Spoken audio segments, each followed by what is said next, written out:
आज पुणे महानगरपालिकेच्या प्रचाराच्या निमित्तानं आज या प्रभागाचे उमेदवार आदरणीय अमोल भैया बालवडकर व बाबुराव चांदरे यांच्या या प्रचाराच्या निमित्तानं आज धाराशिव जिल्हा परिषद सदस्य व माजी सभापती नवनाथ जगताप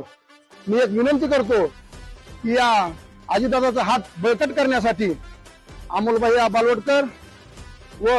बाबुराव चांदरे यांना जेवढी भी या धाराशिव जिल्ह्यातील मतदान नागरिक असतात त्यांनी जास्तीत जास्त या राष्ट्रवादी काँग्रेस पक्षाला मतदान करून आपलं मतदाररूपी आशीर्वाद या राष्ट्रवादी काँग्रेस पक्षाला द्यावा ही मी या जिल्हावासियाच्या वतीनं नम्र विनंती करतो आणि अमोल भैया जास्तीत जास्त मताने निवडून येतील अशी अपेक्षा करतो।